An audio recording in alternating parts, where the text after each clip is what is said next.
Hello, আসসালামু আলাইকুম। যে যেখান থেকে দেখছেন, যেখান থেকে শুনছেন সবাইকে আমার অভিনন্দন আমার ভিডিও দেখার জন্য। দেখেন আজকে আপনাদের জন্য সুন্দর আর একটা ভিডিও নিয়ে চলে আসলাম। আমার বাগানে কত সুন্দর পুঁইশাক হয়েছে দেখেন। অনেকগুলো পুঁইশাক হয়েছে। এগুলো আরও বড় হতে পারতো। আরও বড় হওয়ার জন্য দিতে পারতাম, কিন্তু আমি বড় হওয়ার জন্য দিই নাই এই জন্য, কারণ আমি নতুন বাসায় চলে যাব, এগুলা কেটে ছোট করে দিব। তাই আজকে সবগুলা কেটে নিব, এর জন্য আপনাদের সাথে শেয়ার করতে চলে আসলাম।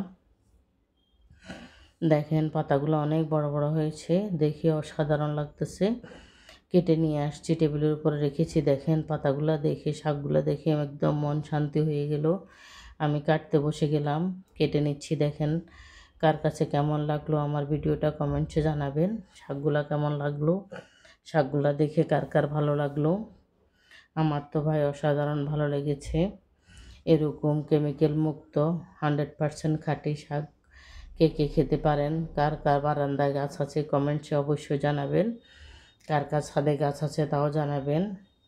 আসলে আমার গাছ, ফুল গাছ, ফল গাছ, সবজি গাছ বলেন, অনেক ভালো লাগে, কিন্তু জায়গার অভাবে করতে পারি না। আমার বারান্দা ছোট, কিন্তু কাপড়ের জন্য, বাচ্চাদের কাপড়, আমাদের কাপড় দিতে হয়, এই জন্য গাছ কম রাখছি। ইনশাল্লাহ এবার থেকে ছাদে করব, চেষ্টা করব কিছু করার জন্য, আপনাদেরকে দেখাবো। আমার কাটা চলতেছে, শাক কাটতেছি। আমার ওখানে ছাদে পুরা ছাদ খালি আছে, ইনশাল্লাহ আপনাদেরকে ভিডিও দেখাবো, দেখালে আপনারা বুঝতে পারবেন। আমি ছাদে ওখানে বাগান করব, আমার ইচ্ছা আছে। বাকিটা উপরওয়ালায় যদি আমার ইচ্ছাটা পূরণ করে। শাক কাটা শেষ, ধুয়ে রেডি করে নিলাম। এবার কাঁঠালের বিচি দেখেন, আর একটা সারপ্রাইজ। কাঁঠালের বিচি দিয়ে পুঁইশাক কে কে খেয়েছেন কমেন্টসে জানাবেন। আমি কাঁঠালের বিচিগুলো কেটে পরিষ্কার করার জন্য বসে গেলাম, কেটে নিয়েছি। এখন আস্তে আস্তে খোসা ছাড়িয়ে নেব। কাঁঠালের বীজের কিন্তু 2টা খোসা ছাড়তে হয়। কাঁঠালের বীজে খাওয়াটা খুবই ঝামেলার ব্যাপার, কিন্তু খেতে তো অসাধারণ লাগে, এর জন্য খেতে হয়। এই বছরে নতুন বছর কে কে কাঁঠাল খেয়েছেন জানাবেন কমেন্টসে। আমরা তো খেয়ে নিলাম, আমার আম্মু নিয়ে আসছে। অনেক ভালো লাগলো কাঁঠালটা খেতেও, এই জন্য বিচিগুলো আর করি না, নষ্ট করতে দিই নাই। বিচিগুলো দিয়ে এখন শাক রান্না করব। কাটাকাটি শেষ, ভিজিয়ে নিলাম কিছুক্ষণ। এবার পাটায় ঘষে ভালো করে লাল চামড়াটা উঠিয়ে নেব। দেখেন আমি ভালোভাবে ঘষে নিচ্ছি। আপনারা চাইলে আমার মতো এভাবে আমার রেসিপিটা ফলো করে কাঁঠালের বিচি দিয়ে যে কোনো শাক রান্না করে খেতে পারেন, অসাধারণ লাগবে। কাঁঠালের বিচি শুধু বড় মাছ দিয়ে পাতুরি করলেও অনেক মজা হয়। আবার কাঁঠালের বিচি ভাজলেও খাওয়া যায়। যেভাবে খান, কাঁঠালের বিচির পুষ্টিগুণের কিন্তু শেষ নাই। যারা জানেন তো জানেন, আর যারা না জানেন তাদের জন্য বলছি, কাঁঠালের বিচি ফেলে দিবেন না। কাঁঠালের বিচি খাবেন, ভেজে হলেও খাবেন, তরকারি দিয়ে রান্না করে হলেও খাবেন। বিশেষ করে কতগুলো জিনিস আছে, যেমন লতির সাথে যায়, পুঁই শাকের সাথে যায়, পাট শাকের সাথে যায়। এগুলো যদি রান্না করে খান অসাধারণ লাগবে। দেখেন আমি শাক রেডি করে নিয়ে আসছি, বিচি রেডি করে নিয়ে আসছি। ধুয়ে টুয়ে একদম রান্নার জন্য চলে যাব। হালকা করে আপনাদের সাথে একটু শেয়ার করে নিলাম। এখন রান্নায় চলে যাব। পাতিল বসিয়ে দিলাম চুলায়, তেল দিয়ে দিলাম। এবার পেঁয়াজ দিয়ে দিব। পাতিল চুলায় বসিয়ে দিলাম, তেল দিয়ে দিলাম। এবার পেঁয়াজ দিয়ে দিলাম। পেঁয়াজ ভালোভাবে নেড়ে চেড়ে দিব। একটা একটা করে সব মশলা দিয়ে দিব। লবণও দিয়ে দিলাম। লবণ দিয়ে ভালোভাবে নেড়ে চেড়ে নিচ্ছি। তেলের মধ্যে পেঁয়াজটা ভালো করে ভেজে নিচ্ছি একটুখানি। এবার রসুনটাও দিয়ে দিব। রসুনটা দিয়ে আর একটু ভেজে নিব।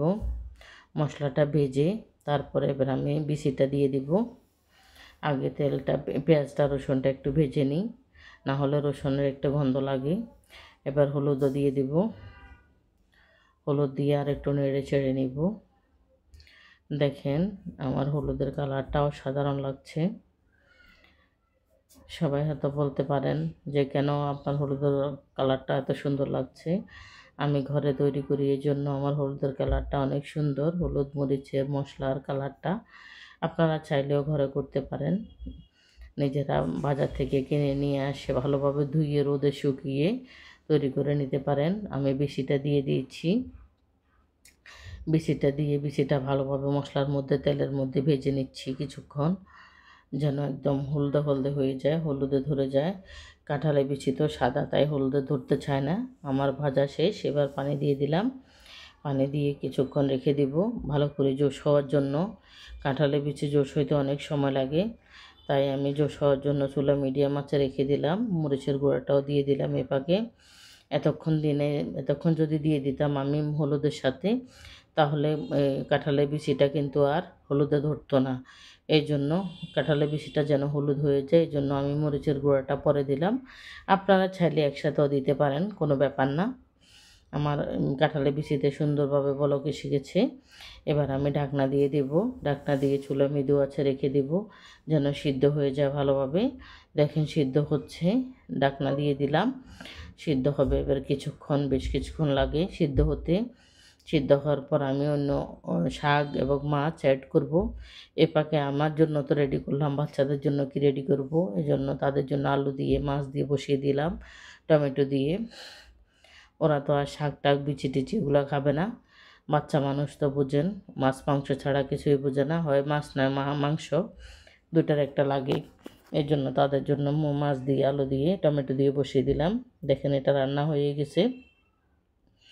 এবার আমি শাকের ডাকনাটা উঠিয়ে নেব। কাঁঠালের বিচিটা সিদ্ধ হয়ে গেছে, মাছ দিয়ে দেব, মাছের মাথা দেব এবং পেটি এক পিস দেব, দিয়ে ভালোভাবে রান্না করব।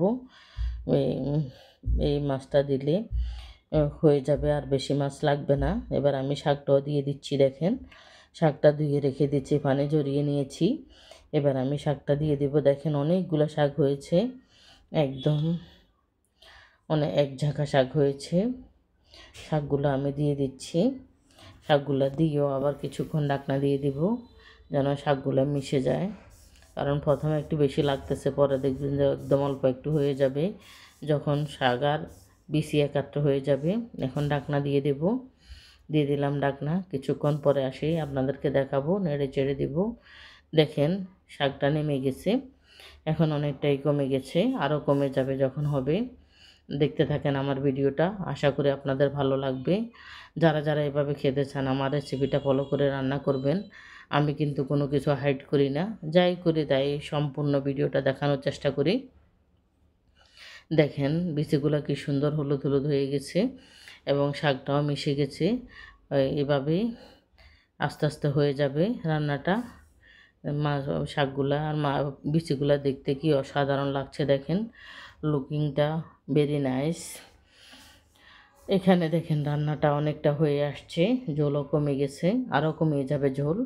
ঝোল যত কমবে শাকটা তত মজা হবে, এই জন্য ঝোলটা একদম কমিয়ে ফেলবো।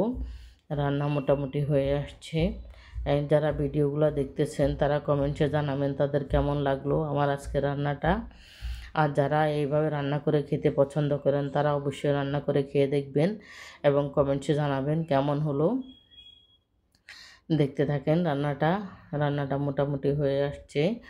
সবাই দেখেন রান্নাটা কার কাছে কেমন লাগলো জানাবেন। সবাই ভালো থাকবেন। আল্লাহ হাফেজ।